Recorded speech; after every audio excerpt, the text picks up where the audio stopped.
over 25 seasons. Sactown Sports. Well.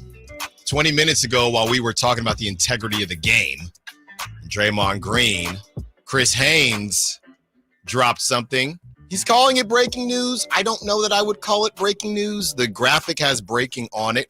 Sources, Sacramento Kings star, that still sounds so good.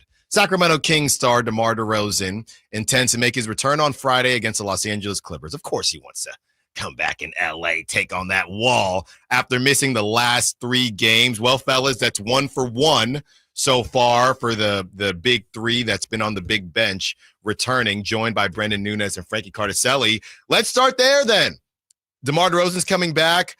I guess we'll know more about Domantas Sabonis and Malik Monk. You guys are headed to practice a little bit later, but your thoughts on the return of DeMar DeRozan and what we saw from the Kings without them, without the 3 of them these last couple games. It always seemed like it was kind of trending that way, right? With the 3 days off in between games, which the Kings really needed at a very ideal time. The offense, obviously, with Sabonis, no DeRozan, no Malik, it looked like a shell of itself. But at the same time, they found production from other guys, and it wasn't quite in ways that we're used to seeing from the Sacramento Kings group. But we were talking about it yesterday on the podcast. We recorded that this team is still kind of in its infancy as far as what they look like with Malik Monk, Domantas Sabonis, DeMar DeRozan, and De'Aaron Fox, who wasn't playing at the level he's playing right now. That's the main question we'll have to keep an eye on over the next week plus is can he continue to produce at the level he's producing right now? Can he be that high volume scorer, keep finding those spots? But I think that going into a game against the Clippers, who the Kings had their worst 3-point shooting night in the history of the franchise, having as many scores as you can and back at once is going to be a very ideal thing for them on Friday. Yeah, no two ways about it. I mean, it's a big plus, obviously. It's an 8-time All-Star, future Hall of Famer, like we know, averaging 23, just under 22.9 points per game in the 12 games that he played before he went down. I think, like Frankie said, the big question is how can De'Aaron continue his aggressiveness while DeMar is there? The big change for De'Aaron just kind of getting downhill, and this is one of those moments. Does the spacing of DeMar affect that at all? And I don't think that we've seen that be the case early on, but De'Aaron's taken another step, and I think that does need to be maintained to some extent, and there's still room for DeMar to get his, but I mean, it's always great to get a future Hall of Famer back. Yeah, and I think that's the main thing, right? I'm not trying to give any credence to the national media that hated or gave the Kings a C on the trade, anything like that, but I do think I completely allow, not that I need to allow, but I'm good with Kings fans victory lapping the Tyrese Halliburton wrong guard conversation. Why not? You're Sacramento. You got Brandon Jennings and Gilbert Arenas throwing shots all the time for absolutely no reason. Get it while you can. We get all that. But there was a lot of early victory lapping on the DeMar DeRozan front about the quote-unquote fit. And to me, I think what we learned was, the question about fit was never about whether DeMar DeRozan was going to score or not. DeMar DeRozan would score on Mars if he was on a basket. It doesn't matter. DeMar DeRozan is going to get his buckets. The question is, can he get his buckets and it still be winning basketball? Right now, with some injuries, only a game above 500. I do think that's a question mark that needs to be answered. It's not a matter of whether DeMar DeRozan is going to score. It's how does the team operate? And the rankings that are out there and some of the numbers they're putting up, they have 2 of the top 5 best 3-man rotations in the league. That's all fine and good, but you got to get W's, and we're still trying to figure that out. Yeah, finding how they can play off each other is going to be huge, I think, as far as DeRozan and Fox go. And it's a great problem to have when you look at 2 players who, the inaugural clutch player of the year in De'Aaron Fox and then last year's runner-up in DeMar DeRozan. We've seen both of them kind of play tennis, go back and forth in these late game situations. I think it was DeRozan and Fox both in that game in Phoenix. We saw DeRozan take over in Toronto, and then they fell a little bit short. De'Aaron, the run he's been on lately, just incredible. But you do wonder, I mean, what are they going to look like over the course of an 82-game season? That's the question. And we've seen De'Aaron kind of revert back to the tendencies we saw from his past couple of years in Sacramento, where if De'Aaron Fox isn't scoring 30+, the Kings don't have anything in the tank. And that is a problem. And you're also, though, at the same time, we're talking a lot about DeRozan, but you're missing really the anchor of the Kings offense, really for the past 2+ seasons, has been Domantas Sabonis, someone who creates offense for others, not by scoring the ball and being ball dominant as far as, going in the paint and finding his shot, but creating for others, finding DeRozan in the right spot, finding Fox in the right spot, setting screens. He's one of the best screen setters in the NBA. That can't be understated how important that his absence has been. But I do think as far as this Kings offense goes, it will go as far as the Fox and DeRozan combo takes them. Yeah, I think that's well said, and they've kept afloat even while these guys were active, but a little bit without them, obviously. Alternated wins and losses for the last 7 games. Yeah. Only time they've lost 2 in a row, even this season, was the first 2 games of the season.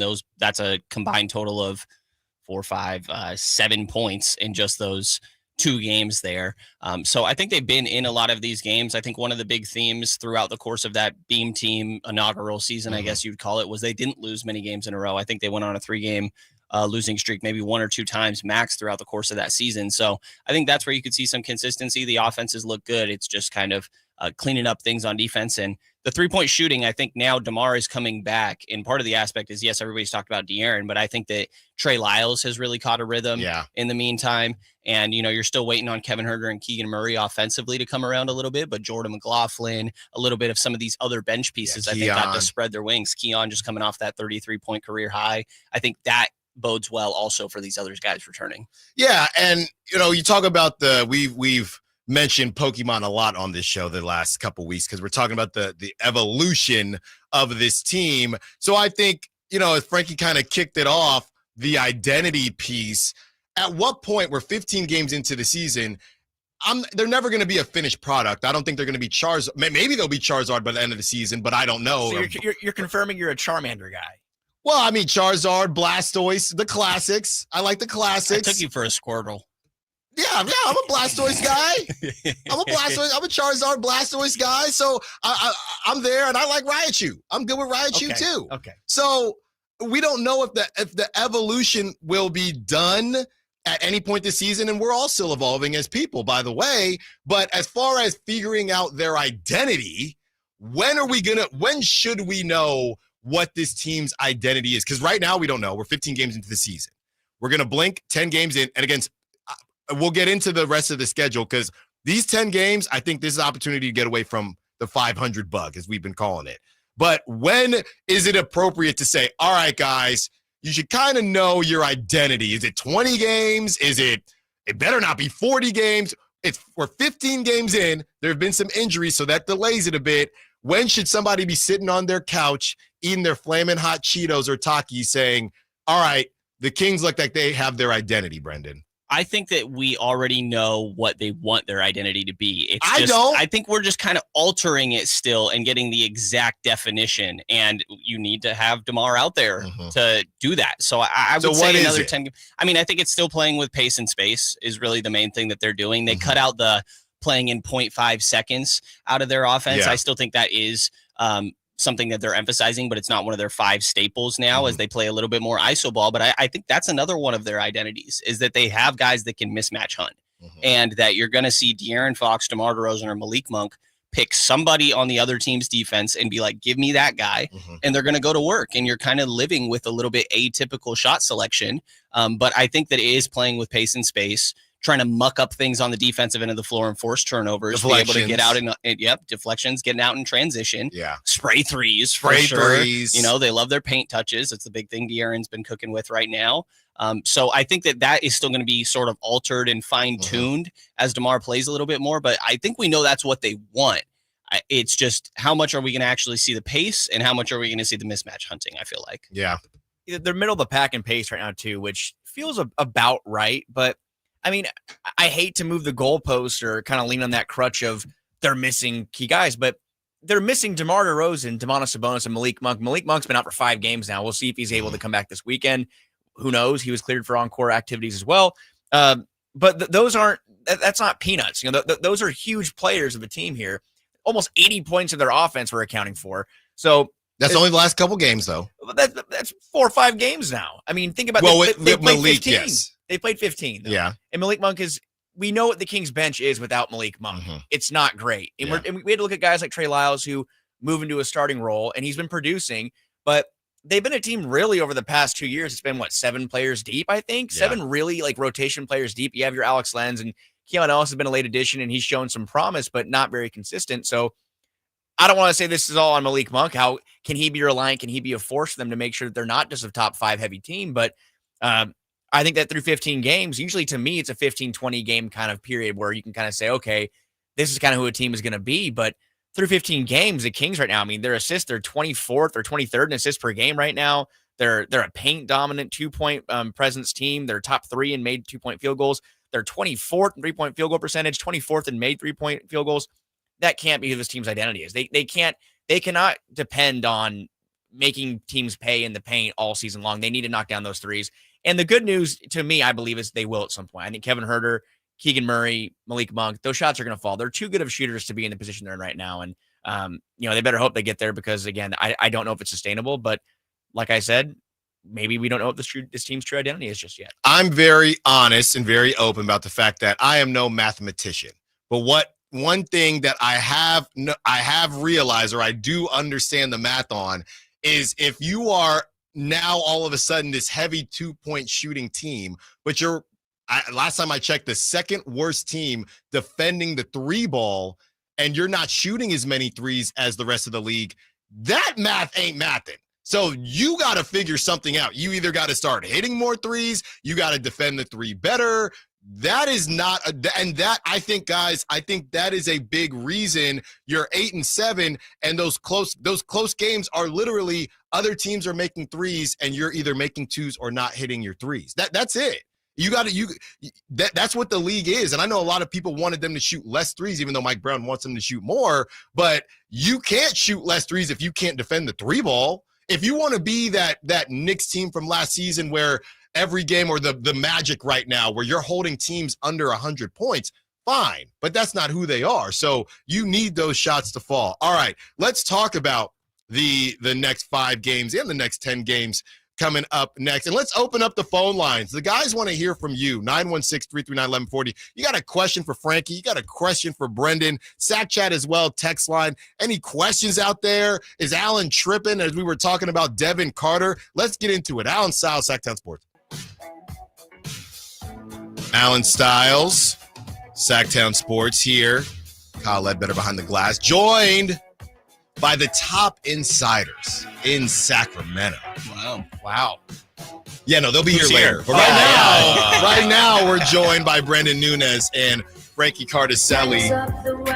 Thank you, Kyle. The Knights of the Roundtable. And guys, yesterday I described the 500 bug as a fly that the Kings just couldn't get out of their house. Every time they think the bug is gone and they try to work away from 5, and it's been going on for over a season now, because I think that's what it was last season. You look at who the Kings have coming up in the next, just their 5 games. They're at Clippers. Obviously, they lost to the Clippers. Clippers themselves, they're going to play hard. Tyronn Lue is a really good coach. He's one of those coaches that dang near does better with less, and he's really good at utilizing role players. Good defense. They just compete, right? The Nets, they are performing above expectations. Jordy has these guys playing really hard. The Thunder, they get Hartenstein back last night. We know who the Thunder are. You get the Timberwolves, and I'm going to tell you this much, guys.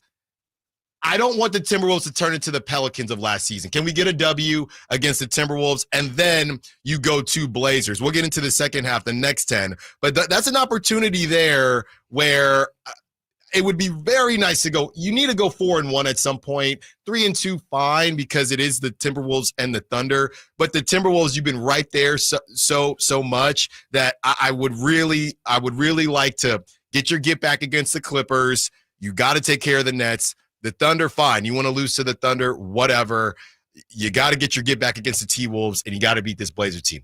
This, to me, is a great opportunity for the Kings to go on a bit of a mini run. Yeah, I think it's a very ideal time to regain momentum, especially if you're getting guys back, and not just really the guys that were hurting, Malik, Sabonis, and DeRozan, but you have a 3-day off break where you can kind of just get more fresh, and guys like Fox who are dealing with his hand or finger issue.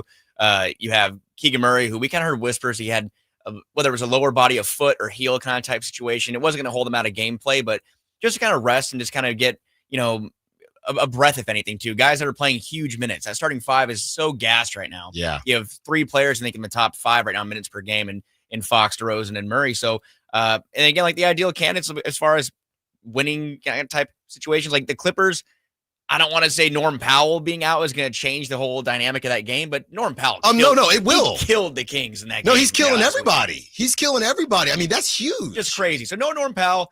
Brooklyn again at home. I think the Kings really, it's an issue they talked about openly too, that they really have not taken care of business at home like they needed to. And to me, that's kind of a frustrating thing to look at for a team that has a clear home court advantage, and it should matter more. So I think looking at those upcoming matchups, like OKC on a back-to-back is going to be tough, but Brooklyn, you have San Antonio at home. Houston's been playing some pretty good basketball. You have the Lakers twice near the holidays, and then Indiana to kind of cap it off in Detroit. So the schedule doesn't really take a turn for the worst until February, March, which is kind of the most unideal time is in a playoff race. But the Kings need to give themselves some wiggle room here, and they really aren't allowing them much room for error. In a Western Conference, it's pretty much a buzzsaw right now. I mean, in the Eastern Conference, it's a whole different story, but they need to take care of business against some of the teams that they should. And right now, I'm looking at the Clippers right now as a team that they should, and I don't want to say need to. We're not the must-win time of the year, but no, that's a must-win to me. If Norman Powell is not playing, who's scoring? It's Harden and Derek White or Derek Jones Jr. Derek Jones Jr. Yeah, Kevin Porter probably. Zubac. Like, sure. I don't. Chris. I don't know. A lot of Chris. You gonna let Chris Dunn beat you? Yeah. Really? No. Look, and also in a playoff race with the West, everything's on top of each other right now. And you don't want to fall down 0-2 to anybody in your conference. And look at those Lakers matchups too. They're already down 0-1 to the Lakers in the year. Yeah. Tiebreakers could be as prevalent as ever this year. You really need to have the upper hand in a lot of these. Well, the T-Wolves too. You're down 0-2 to the T-Wolves already. If the T-Wolves are supposed to be where many of them expect, though, I mean, they should be a top 3, top 4 team. The Kings, can they get there? Who knows? But you're right. You shouldn't look at anyone just think this because of expectations that they're going to be ahead of them. But at the same time, the Kings need to get ahead here. And kind of looking at, I thought about it yesterday on the pod when we were recording. I didn't want to call it out, but the Kings don't really have that many notable wins against above 500 teams this year. They've beaten Utah twice. They've beaten Atlanta. They beat Phoenix in overtime, which was a tough game, but no Kevin Durant, no Bradley Beal. I think he was hurt down the stretch. They have Atlanta twice. Yeah, they don't have many signature wins yet. They lost San Antonio. They need to pick up some of these wins here against some teams that might be in the playoff mix. Aside from their 2 wins against the Suns, they have not beat a team above 500. Those are their only 2 wins against teams that are currently above 500. But you get a little bit of a chance here. OKC is the only really team that is just straight up better than the Kings. And they kind of owned OKC last season. I don't know why, but I think did. Hartenstein might change that a little bit because you got some more size for them to be able to deal with Sabonis, and their defense has just been ridiculous throughout the course of this year. But you should beat the Clippers. I agree with what you're saying. No Norm Powell. I think that changes everything for that team. It's really just James Harden. And I think you have enough things between De'Aaron, Keegan to trying to be able to slow him down. Brooklyn, ironically, he's kind of Jordy Fernandez kind of following the thing that Mike Brown did when he left as a defensive coordinator in the Warriors. Yeah. He leaves, goes to Sacramento, and they do well with their offense and are a bad defense. Funnily enough, Brooklyn's doing the same thing. Jordy was just defensive coordinator under Mike Brown. But still a team that the Kings should be able to take care of. That's one of those, though, where you start to think about the size a little bit. Obviously, everybody loves Cam Johnson, Dorian Finney-Smith for good reason. Cam Johnson, lock the door. I don't blame you. Don't let him leave Sacramento. Is that your That's the one? Well, last year was Marcus Morris, I think. No, that no, that was not. That is taken completely out of context. Is it though? I just said here's a dog that might be able to bark for the Kings. I think we came on 3 times and you mentioned Marcus Morris. This is his version of John Collins with drapes. Yep. No. Jonathan Kuminga was one. A lot for who? For you. Look, everybody likes Kuminga. A lot of see what he's doing off the bench. Moses Moody, probably. Moses Moody. I do like Moses Moody as well. I think that he was the top candidate in my mind when that draft happened. True. Same. Not the dunk on the Davion pick. Yeah, the Cam Johnson thing. The Nets, they're going to have a lot of options. And here's my thing, guys. I know you get on me for firing up the trade generator too soon, but wouldn't you agree? Look, it's early till it's not early. Frankie, you got your junior coming soon. It probably felt like a couple days ago you were getting that information, and now I'm teaching you how to swaddle and do diapers. So we talked about this in the hallway. I'm telling you, it escalates quickly. So would you agree with me that based on how these next 10 games go, that first round table after the next 10 games, it's probably time to dust off the generator if it doesn't go well? I think naturally that's kind of when it starts to happen Okay. throughout The the course of a holidays. year in general. The whole thing is Christmas. Allen, come on, it's too soon. It's too soon. I'm just saying. It's No, I a don't little blame too, you. It's a little too soon right Saying now. It is November 21st. It's not I'm too not soon to saying- start window shopping, but you don't go in the store yet. You No, know what I that's mean? right. Like the one time I can think of the Kings like hitting two times actually. And it was the same year. They made a trade early in the year around this time right now for a Rudy Gay, and they also made I think a week later Derek Williams. So like I don't know how many times the Kings have swung a big. Both those guys would be pretty good right now. Honestly, Honestly. I don't know. No. I was about to say maybe Rudy Gay, but they have DeRozan. They have They got Yeah. DeRozan. 916 is asking, do we know who's in, who's out tomorrow? That's from Rancho Mice. We do know, this is from Chris Haynes, if you're just joining the program. Thank you for joining. We do know that DeMar DeRozan will be returning. Out of those three, that's the only one we have so far. Guys, as you'll be at practice a little bit later here, is this a situation where something else might break today, or will we find more out tomorrow? Could we find out somebody else today? Or is it, hey, if they were going to do all of the releases, it would have been when they did DeMar DeRozan? I think just with reporting with stuff like that, I think that, Chris Haynes probably has some connects with maybe whether it's representation or, people in a circle. But I think for the most part, we have an idea when we get there and, a little bit later here. If they're on the floor practicing, that's usually a very good sign. They're going to be taking a shot at playing. And, usually we're briefed. We may or may not be. But I think, to me, my feel, and this is just a general feel, is that Sabonis and DeRozan hopefully will both be good to go. Yeah. Malik, that'd be great if he's good to go. But at the same time, like I could see them being a little more protective. And the fact they have a back-to-back coming up at the end of the weekend, I think that might be more realistic. But the fact that they gave us that expansive update at the beginning of the week before they had their 3 days off shows me that they both, or all three of them, are very, very close. And now, obviously, DeRozan, that's locked in. But I think we'll know for sure in the next hour about Sabonis, and Malik might take a little longer. Mike Brown likes to see guys be able to go through a practice before they get back out on the floor. So I think if we see them out there practicing today, I believe they also practiced yesterday just with no media availability. So having these days off, and they were listed as day-to-day, they being DeRozan and Sabonis on, what was that, Monday? Yeah. The day of the game. And Malik was a little bit more in the gray area. So definitely with Frankie on that. But I think we'll have a decent idea in about an hour and a half. It's There you hard. go. It's hard to keep Domas out of action. I think, I don't like to use the whole like, oh, if it was a playoff game, they would have played. But Mike does use that a lot when he's talking about guys. And I do think if it was a kind of playoff game type situation, I think Domas would have been out there. But it's, again, to point to my original point from about the trade talk, it's very early in the year. It is still isn't. Why push players? Why make these kind of 20% done with the season, guys. 20%. Are we 20%?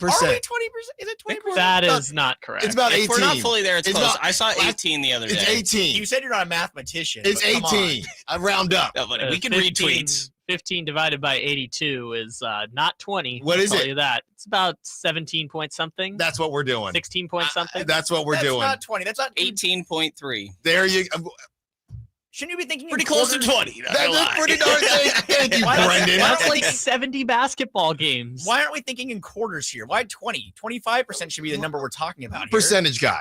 I'm a percentage It's guy. also All right. easier because there's 82 games. Never mind. All right, I'm a percentage guy. These guys like fractions. Coming up next, we are getting into Keegan Murray's situation. Are we overstating Keegan Murray's struggles? And what have the guys seen from Keegan so far this season? Allen Stiles, Sactown Sports. Allen Stiles, Sactown Sports, taking up to 2 p.m. This week is flying by. Real quick, guys. I know we're going to get into Keegan Murray, but I don't know. I don't know if you heard or not because you were preparing to come on in here. Did you hear my conversation about Draymond Green and the podcast? Did you hear that? I Did didn't, not. but I'd love a refresher. Yeah. Just real quick, and then we'll get into Baron Davis now, right?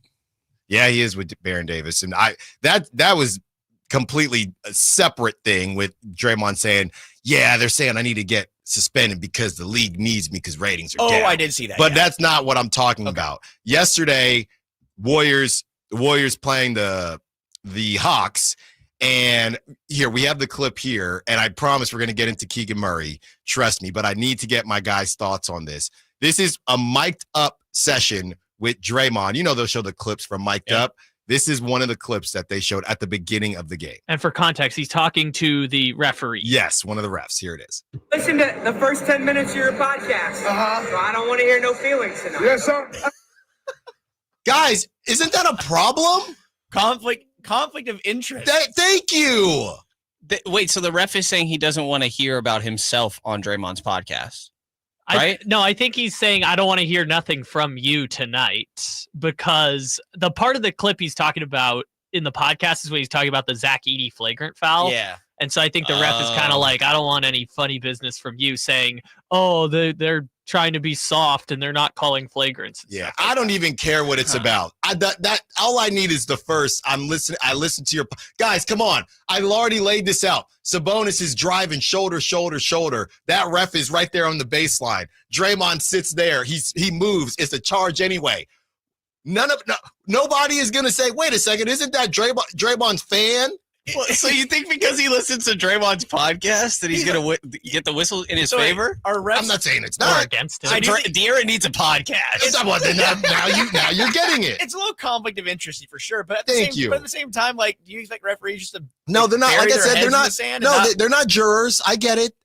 I'm just saying. I still haven't been able to pin down Stiles, though, on exactly what his problem is with it. I get the conflict of interest. That's it. I know what your problem is. What is my it's problem? about where you're from. No. And